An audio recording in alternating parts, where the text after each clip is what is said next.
नमस्कार, आप देख रहे हैं आपका शहर आपकी खबर। मैं हूं आपके साथ अलीम अतहर। बजट पेश होने में अब चंद घंटे बाकी हैं। आम बजट में क्या होगा, इस पर इंडस्ट्री की बोर्ड मीटिंग से लेकर गांव के चौपाल तक में हलचल है। क्या होगा सस्ता और क्या होगा महंगा, और उससे भी आगे बजट आपके जीवन को कई और तरीके से प्रभावित करता है। हर तबके का आदमी अपने लिए वित्त मंत्री से कुछ ना कुछ चाह रहा है।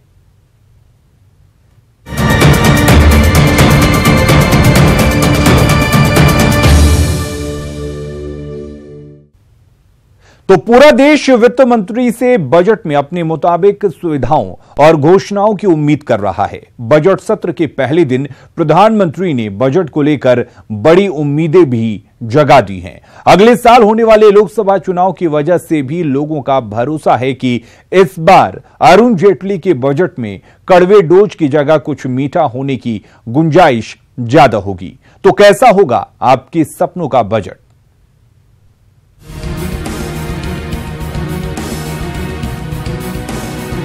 ये बजट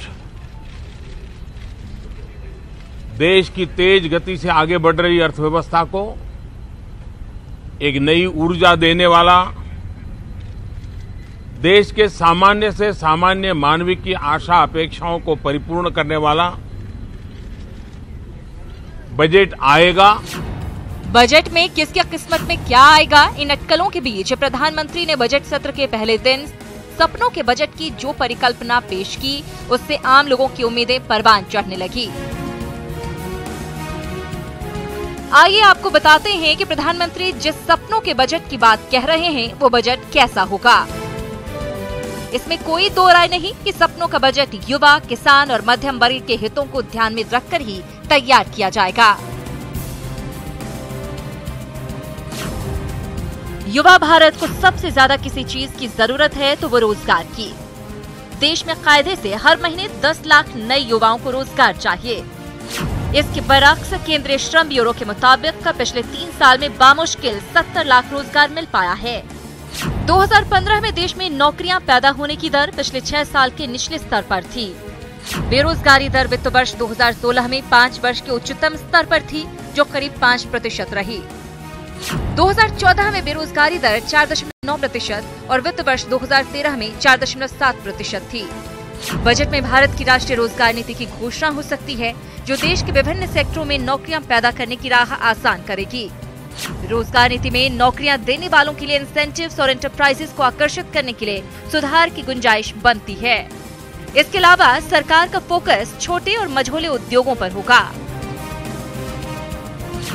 2022 तक किसानों की आय को दोगुना करने के वादे के लिए मोदी सरकार को कई कदम उठाने हैं।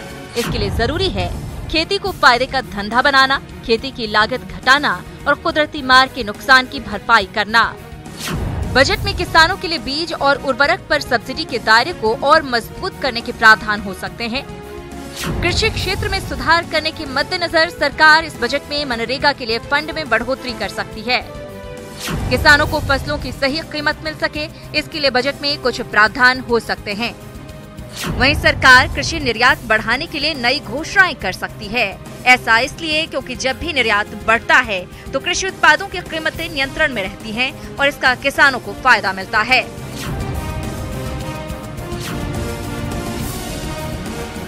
मिडिल क्लास किसी अर्थव्यवस्था की रीढ़ होते हैं। मोदी सरकार अपने इस अंतिम पूर्ण बजट में मिडिल क्लास को बड़ी राहत दे सकती है। सरकार आयकर छूट की सीमा को 2.5 लाख से बढ़ाकर 3 लाख कर सकती है। बजट में सरकार टैक्स छूट सीमा बढ़ाने के साथ ही टैक्स स्लैब में भी बदलाव कर सकती है। सूत्रों के मुताबिक 5 से 10 लाख रुपए की सालाना आय पर 10%, 10 से 20 लाख रुपए पर 20% और 20 लाख रुपए से ज्यादा आय पर 30% टैक्स वाला स्लैब घोषित हो सकता है। Bureau report, ETV news. आम आदमी की जिंदगी रोटी, कपड़ा और मकान के दायरे में ही घूमती है और अपने घर का सपना हर किसी के लिए बड़ा सपना होता है। प्रधानमंत्री ने 2022 तक सभी के लिए आवास की परिकल्पना की है। क्या ये बजट आपको अपने सपने के घर के करीब ले जाएगा? आपके लिए घर का सपना कैसे पूरा होगा, देखिए ये रिपोर्ट।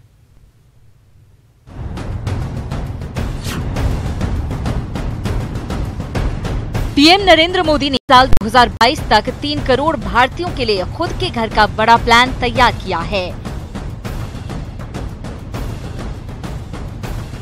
वित्त मंत्री इस बजट में प्रधानमंत्री आवास योजना के तहत ज्यादा से ज्यादा लोगों को सब्सिडी का फायदा देने का ऐलान कर सकते हैं। इस योजना में 6 लाख रुपए तक के इनकम वालों को राहत मिल सकती है। साथ ही बड़े साइज के घर को भी 6.5% इंटरेस्ट सब्सिडी के तहत लाया जा सकता है। फिलहाल 3 लाख रुपए के इनकम वालों को 30 वर्ग मीटर के घर और 3 से 6 लाख रुपए इनकम वालों को 60 वर्ग मीटर के घर पर 6.5% होम लोन पर इंटरेस्ट सब्सिडी मिलती है। इसके अलावा वित्त मंत्री पहली बार घर खरीदने वालों को 50,000 रुपए तक की अतिरिक्त छूट दे सकते हैं। इस तरह होम लोन पर 2.5 लाख रुपए तक का सालाना इंटरेस्ट चुकाने वाले का स्लैब बढ़ाकर 3 लाख तक किया जा सकता है। रियल एस्टेट सेक्टर इसके लिए काफी वक्त से मांग कर रहा है। नोटबंदी, जीएसटी और रेरा की मार झेल रहे रियल एस्टेट की हालत अच्छी नहीं है। रियल एस्टेट पर हाल ही में आई नाइट फ्रैंक की रिपोर्ट के मुताबिक बड़े शहरों में नए प्रोजेक्ट लॉन्च में भारी गिरावट आई है और 2017 में घरों की बिक्री 7 साल के निचले स्तर पर पहुंच गई है। बिल्डरों का कहना है कि ज्यादा जीएसटी की वजह से प्रोजेक्ट्स पर असर पड़ा है और काम धीरे चल रहा है। बिल्डरों की मांग है कि अफोर्डेबल हाउसिंग की तरह और पूरे रेजिडेंशियल सेगमेंट को इंडस्ट्री का दर्जा मिलना चाहिए। इसके अलावा प्रोजेक्ट के लिए सिंगल विंडो क्लियरेंस की मांग भी काफी वक्त से हो रही है। जानकारों का मानना है कि अगर प्रधानमंत्री आवास योजना को सफल बनाना है तो घर खरीदारों के साथ बिल्डर्स को भी इंसेंटिव्स देने चाहिए और तभी पूरा हो सकेगा हर हिंदुस्तानी के घर का सपना। Bureau report, ETV news. तो बजट से बड़ी बड़ी उम्मीदें होती हैं, बड़ी योजनाओं का ताना बाना होता है, लेकिन नजर होती है सस्ते और महंगे के गणित पर। लेकिन आपको बता दें कि इस बार का बजट इस मद में आपको निराशा करेगा, क्योंकि ना तो इस बजट में कोई चीज सस्ती होगी और ना ही बजट से होगा कोई सामान महंगा। आखिर इस बार बजट में ऐसा क्या है खास, देखिए ये रिपोर्ट। आम बजट यानी देश की आर्थिक धड़कन। वित्त मंत्री के हाथ में दिखने वाला ब्रीफकेस किसी रहस्यमयी पिटारे से कम नहीं माना जाता, पर इस साल बजट से जुड़ा उत्साह नदारद है। तो गायब होने वाले हैं बजट के कई खास रंग। बजट की मिस्ट्री से लेकर बजट सस्पेंस तक सब कुछ फीका फीका सा है। आखिर ऐसा क्यों, आपको बताएंगे इसकी वजह। लेकिन जान लीजिए कि अब तक बजट को लेकर शेयर मार्केट से लेकर कंपनियों की बोर्ड मीटिंग तक और गृहिणियों के किचन से लेकर खलिहान तक चर्चा आम रहती थी कि इस बार बजट में क्या होगा सस्ता और किसकी कीमत में आएगी उछाल। पान सिगरेट की दुकान से लेकर ज्वेलरी शॉप तक जिस बजट को लेकर चर्चाएं आम थी, वो चर्चा इस बार नदारद है। तो इसके लिए जिम्मेदार है गुड्स एंड सर्विस टैक्स यानी जीएसटी। जीएसटी ने न सिर्फ देश की अर्थव्यवस्था को बदला, बल्कि इससे आम बजट के प्रारूप में भी बड़ा परिवर्तन आया। जुलाई से लागू जीएसटी ने इनडायरेक्ट टैक्स या प्रत्यक्ष कर को पूरी तरह से अपने में समाहित कर लिया। अब घरेलू सामान से लेकर इस्तेमाल में आने वाली हर चीज और सेवाओं के लिए टैक्स रेट तय करने का अधिकार जीएसटी काउंसिल के पास चला गया।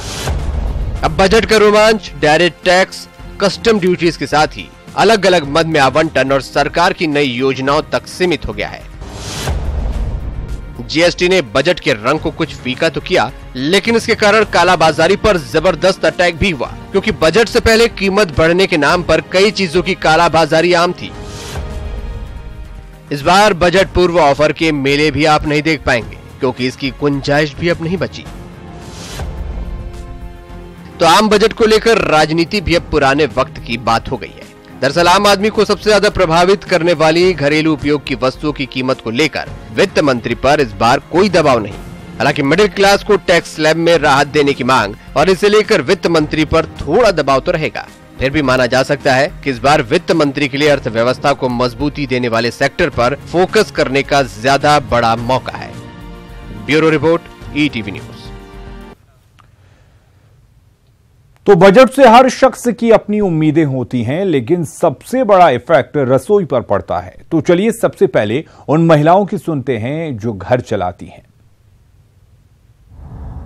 बजट में जैसे मैं चाहती हूँ कि जैसे अपनी स्कूल की फीस जैसे बहुत ज़्यादा है वो थोड़ी कम हो, बुक्स वगैरह कम हो, मतलब इसके कारण बहुत महंगाई बढ़ रही है। बिल्कुल। गैस सिलेंडर के ऊपर बोलना चाहती हूँ, बहुत ज़्यादा रेट इमीडिएटली बढ़े हैं। कुछ टाइम पहले 500 का सिलेंडर आता था, आज 700 के ऊपर सिलेंडर जा रहा है। कम बिजली हमारी डेली जो हमारी दैनिक उपयोग की है बहुत ज्यादा, उसके पर यूनिट जो रेट्स हैं वो बहुत बढ़ते जा रहे हैं। राशन पानी जैसे बहुत ही ज्यादा भाव बढ़ता जा रहा है, डेली का डेली तेलों में भी, चाय दूध शक्कर सब में बढ़ोतरी होता जा रहा है। थोड़ा ये सब कम होना चाहिए। पेट्रोल का दाम थोड़ा कम होना चाहिए, दिन ब दिन बढ़ते जा रहा है, हमको बहुत दिक्कत होती है। घर भले ही महिलाएं चलाती हैं, लेकिन भोजन तो अन्नदाता ही मुहैया कराते हैं। चलिए सुनते हैं किसान क्या चाहते हैं वित्त मंत्री से। मान लो हम लोग का यही है, खेती में हम लोग का लगता से निकलता नहीं है। उसके बाद में है कि बिया खाद ये सब नहीं मिलता है, आता है ब्लॉक में। बीज वगैरह में सब्सिडी मिले, बिजली बिल कम आए, खाद भी बहुत महंगा आता है, बिचौलिया लोग खा जाते हैं, समय से उपलब्ध नहीं होता। सब्सिडी अच्छा मिलना चाहिए, हम लोग क्या करें, न्यूनतम बाजार होना चाहिए, किसान का मूल्य जो है किसी फसल का मूल्य निर्धारण कर दे। तो हम लोग के खाद पे सब्सिडी मिलता, बिजली बिल में अगर किसान के लिए हो सकता है तो अगर फ्री हो जाता तो ज्यादा अच्छा होता सर। और मतलब कि किसान को हम लोग को जैसे मतलब जो सब्जी लगाते हैं या फसल होता है सर, उसका उचित मूल्य मिल जाता बाजार के भाव में। और पिछले साल से इस रेल बजट को भी आम बजट में शामिल कर दिया गया है। तो चलिए जानते हैं कि रेल यात्री क्या कुछ चाहते हैं वित्त मंत्री से। हमारा ट्रेन 10 बजे से था, अभी अराउंड 11:30 बज रहा है, अभी तक आया नहीं है। तो ये तो हमारे देश का कंडीशन है कि ट्रेन हमेशा लेट ही आता है, कोई एक्सपेक्ट करता ही नहीं कि टाइम पे आएगा। बजट को पैसेंजर फ्रेंडली बनाना चाहिए, अभी प्रॉफिट खाली देखा जा रहा है। मतलब इंडिया में रेल सेफ्टी का तो कुछ है ही नहीं, तो उसके बारे में थोड़ा ज्यादा ध्यान दिया जाए। लेडीज के लिए थोड़ा नीचे वाले सीट दे, हरदम ही ऊपर पहुंचा देते हैं। ओल्ड जैसे मैं सीनियर सिटीजन हूँ, प्रॉब्लम होती है ऊपर चढ़ने में। 2 दिन का 24 उससे ज्यादा टाइम जो सफर करते हैं उसके लिए खाना पीना ठीक मिलना चाहिए। वो तो एक मील का 110 रुपया लेते हैं, लेकिन वो 20 रुपया खाना की भी काबिलियत नहीं है। ऊपर क्लास में बहुत डिब्बा सब अच्छा नहीं है, सीट सब फटी हुई रहती है, मोबाइल का चार्जर नहीं है, छोटी छोटी चीज है, इस सब का भी सुविधा कोई डिब्बा में है, कोई डिब्बा में नहीं है। चलिए अगली खबर का रुख करते हैं। पटना के पास फतुहा में नाव हादसे में 3 लोगों की मौत हो गई, जबकि 1 लापता है। नाव पर 9 लोग सवार थे और वे माघी पूर्णिमा के मौके पर स्नान के लिए जा रहे थे। इसी दौरान गंगा के बीच धार में नाव डूब गई। पटना के डीएम रवि कुमार ने बताया कि नाव में 9 लोग सवार थे, जिनमें से 3 की मौत हो गई। उन्होंने ये भी बताया कि पीड़ित के परिजनों को 4 लाख का मुआवजा दिया जाएगा। दरअसल छोटी नाव से स्नान करने जा रहे 9 लोग अचानक नदी के बीच धारा में डूब गए। नाव पलटने के बाद मची अफरा तफरी के बीच 5 लोगों ने किसी तरह से तैरकर अपनी जान बचाई, लेकिन बाकी लोग काल के गाल में समा गए। राहत और बचाव कार्य में काफी देरी हो गई, जिससे लोगों में काफी आक्रोश है।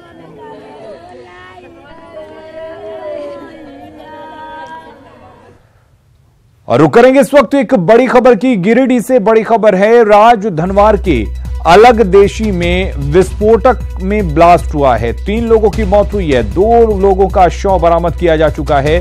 मैगजीन लोड करने के दौरान यह हादसा हुआ है। घटना स्थल के लिए एसपी सुरेंद्र कुमार शाह रवाना हुए हैं। तो बड़ी खबर गिरिडीह से बता दें, जहां पर एक विस्फोट हुआ जिसमें 3 लोगों की मौत हो गई है।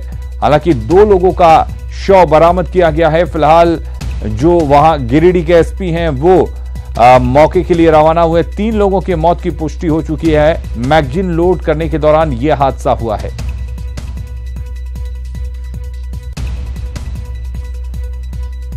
और हमारे साथ सुरेश जुड़े हुए हैं इस खबर पर ज्यादा जानकारी के साथ। सुरेश, आपसे जानेंगे क्या कुछ हुआ है, कैसे उन लोगों की मौत हुई है?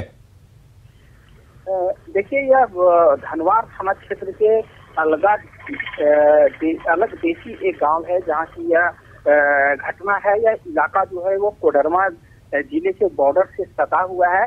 यहाँ पर पत्थर के कई खदान संचालित हैं और उन खदान तक विस्फोटक पहुंचाया जा रहा था और विस्फोटक पहुंचाने के दौरान यह यहाँ पर एक दर्दनाक हादसा हुआ है और ये लोगों द्वारा कहा जा रहा है कि जो हादसा हुआ है उसमें करीब 5 से 6 लोग वहां पर वाहन के करीब में थे, लेकिन यहाँ अभी तक केवल 2 लोगों के मौत की पुष्टि प्रशासनिक अधिकारियों द्वारा की गई है। अभी रात का अंधेरा होने के कारण घटना स्थल पर लोग नहीं पहुंच रहे हैं। यह लोगों द्वारा कहा जा रहा है, पुलिस के अधिकारी कह रहे हैं कि वहां पर और विस्फोटक है, जिस कारण लोग रिस्क नहीं लेना चाह रहे हैं। जैसा पुलिस अधिकारी बता रहे हैं कि सुबह होने के बाद ही लोग घटना स्थल पर पहुंचेंगे और फिर यह पता चल सकेगा कि यहाँ पर कितने लोगों की मौत हुई है। जी चलिए, बहुत बहुत शुक्रिया आपका तमाम जानकारी देने के लिए सुरेश। 31 जनवरी को भारत और दुनिया भर के लोगों को एक दुर्लभ खगोलीय घटना देखने को मिली। ये मौका ब्लड मून, सुपर मून और ब्लू मून का था। एक साथ ये तीनों घटनाएं भारत के लोग शाम 6:21 से 7:37 तक देखे। इस दौरान चंद्रमा आम दिनों की तुलना में काफी बड़ा और चमकदार दिखा। ये 2018 का पहला चंद्र ग्रहण था जो सुर्ख लाल भी दिखा। नासा के मुताबिक पूर्ण चंद्र ग्रहण का सबसे अच्छा नजारा भारत और ऑस्ट्रेलिया में दिखाई दिया। भारत में 76 मिनट के लिए लोगों ने बिना टेलीस्कोप खुली आंखों से इस दुर्लभ खगोलीय घटना को देखा। और साल का पहला चंद्र ग्रहण देखने के लिए राजधानी पटना में श्री कृष्ण विज्ञान केंद्र में दर्शकों की भीड़ जुटी रही। चंद्र ग्रहण शुरू हो चुका है और माना जा रहा है कि देश की सबसे बड़ी खगोलीय घटना आज घटी है। हमारे साथ जो शिक्षा पदाधिकारी हैं इस केंद्र के, उनसे बात करते हैं कि आज जो घटना घटी है किस तरह की घटना। जी, आज जो घटना घटी है ये एक बहुत ही महत्वपूर्ण घटना है, खगोलीय घटना, चूँकि तीनों घटनाएं एक साथ हो रही हैं। इस महीने जनवरी में 2 तारीख को पूर्णिमा पड़ा था और फिर आज 31 तारीख को पूर्णिमा पड़ा है। तो किसी एक ही महीने में 2 पूर्णिमा पड़े तो दूसरी पूर्णिमा को हम लोग ब्लू मून कहते हैं। सर एक चीज़ बताइए कि जिस तरह से हर साल चंद्र ग्रहण आता है, सूर्य ग्रहण आता है, लेकिन साल का ये पहला चंद्र ग्रहण है और ये कितने साल बाद फिर ऐसी संभावना है कि जिस तरह से आज चांद का स्वरूप देखने को मिला फिर से ऐसा देखने को मिला? काफ़ी समय बाद, देखिए ये 150 साल बाद ये तीनों ही घटनाएं एक साथ हो रही हैं कि आप सुपर मून, ब्लड मून और ब्लू मून तीनों चीज़ को देख पा रहे हैं। माना जा रहा है कि ये जो खगोलीय घटना है ये फिर 2036 में देखने को मिलेगा। ये ऐसा मौका फिर नहीं मिलता है, क्योंकि एक साथ रेड मून, ब्लू मून और सुपर मून, ये 3 जो स्वरूप है चांद का एक साथ देखने को मिला है। कैमरामैन अशोक के साथ रजनीश कुमार, ETV न्यूज़, पटना।